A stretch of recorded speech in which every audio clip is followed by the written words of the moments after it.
Hello,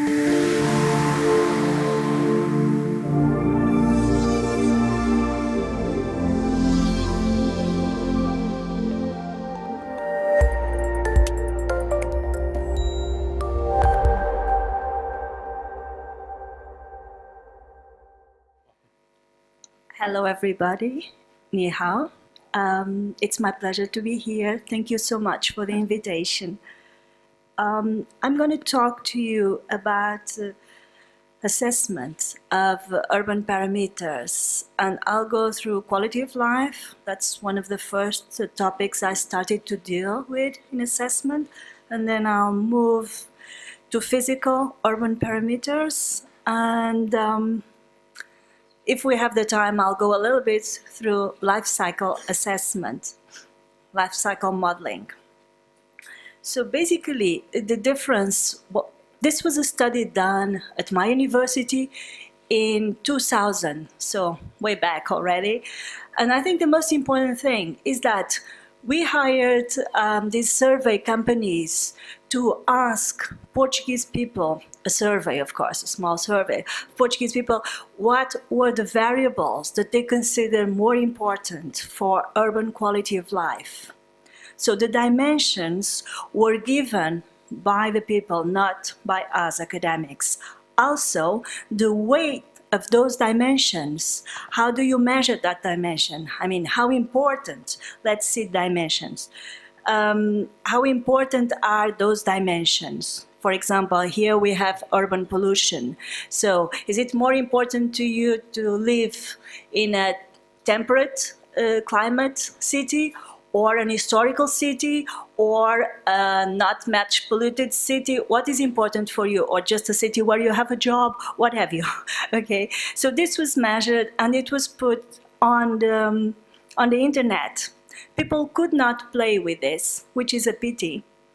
That's, I think, the most modern step nowadays is playing with that. You really play in the internet with your dimensions and the weights you give it. But still, they could see all the process, and they could even check the places where the urban pollution was measured, right? And this was for all the capital districts of the country, the 18 capital districts. And this was so famous that it got first page in some newspapers. And of course, 6 months later, you had other universities, Lisbon also, coming out with other studies. And of course, the conclusions were not the same, because this basically, we came out with Lisbon first, because people treasured good climate and historical cities. That's what the survey gave. But and it also came out with one of the small interior district capitals, also on green. So people were saying, how can you measure Lisbon, the capital, with a small interior district capital? Okay, but again, it had a lot of conditions, good equipment, a university. So that came out like that. But really, this means that analyses are variable. They are data and time constrained. And actually, you have to take all these scores. Even if you do the procedures very well, and we are sure that we standardize correctly, we chose the variables that were most up to date at the moment at the country and try to translate better the dimensions that the people chose, still, this is all very relative. So nowadays, what we have to do is more and more get transparent on our studies and let the people see how we do it and let them choose.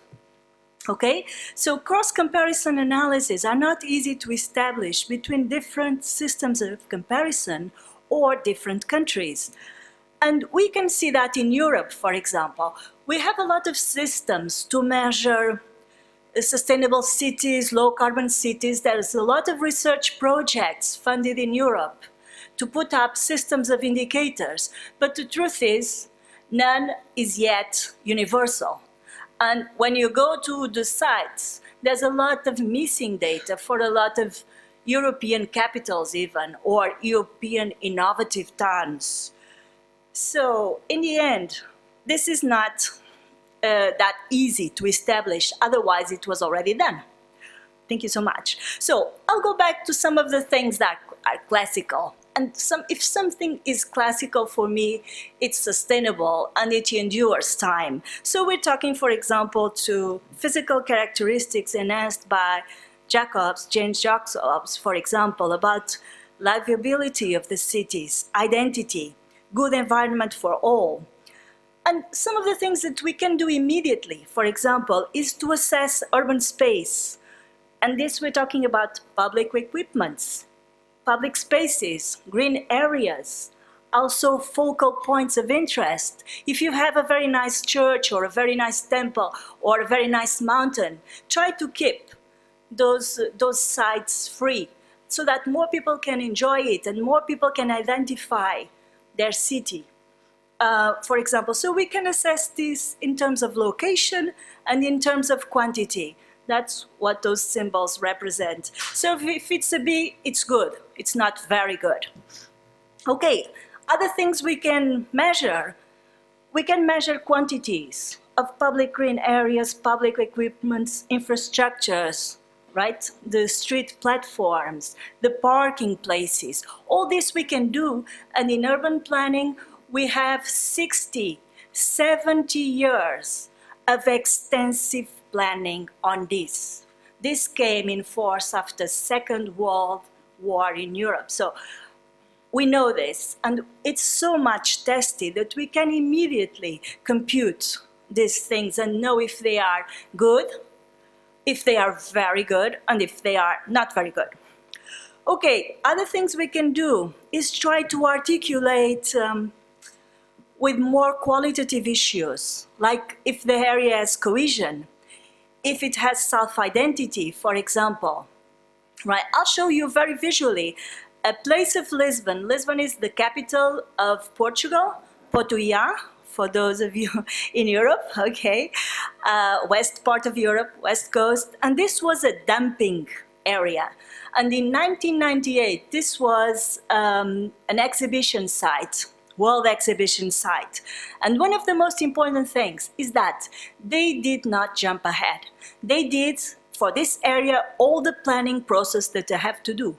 And for those of us that are familiar with planning processes, it is time consuming. So 6 detailed plans were done for the area and a master plan. And this took, as normal, 3 to 6 months just to approve. Okay, and some of the interesting things in 1998, they kept the landmark of the oil deposit areas it was, for example, and they brought in shade, and shade more efficient than the vegetation one, because this shade is artificially produced by those tissues or these acrylics, and the water volcans that were really so loved by people at the moment immediately. And okay, then you had modern architecture also. And this is the typical European 4, 5, 6-story buildings, a little bit modernist, but not too much. You keep the heights, you keep the facades, and inclusive. You can penetrate those buildings and have panoramic views. So it was very well done. You can see in the image down in the middle, you can penetrate there and have a look at the coast. And of course, you can have the technical innovations also of all these infrastructures, and you can have the hubs that are so important, and that this was the important thing. With this hub, for example, a very poor area of Lisbon that was completely closed was open and started to be 10 minutes from a posh area, as this Expo 98 site is. So this was the most important thing, was these connections that the subway and the railway mass transit that were built around there, or already existed the railway, but they were really concentrated. And of course you had 1/3 of the greens, 1/3 of the area is covered with greens, for example, and this is good anywhere in the world. And everybody can go in there, right? And this was copied. even for small places like you can see this one, they started to copy the artificial shading elements. And they started to copy the pedestrian wooden platforms, for example. This is very nice. And then it was taken to Brazil and also to the Mediterranean. And of course, there are things that I don't like very much. Like this seems too concrete, and I'm a civil engineer. Too concrete, but this was literally speculation. And this area is full of equipments, first standard equipments. And of course, the population now says, we want a health center. Okay, so what you have here is a push effect, a pulsar effect, which is typical when you have an exhibition. Is it typical? No. In Seville, in Spain, the previous exhibition, you did not have it.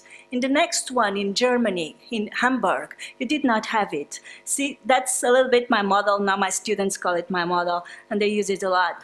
And it's like you need 40 years to start to have the living really at its peak. And at Expo 98 in Lisbon, you just needed 20 years. So it was a shrinkage of half. And this is very good, but it comes with a payment. For example, all this concrete, right? And a little bit of speculation in the end. So thank you very much for your time.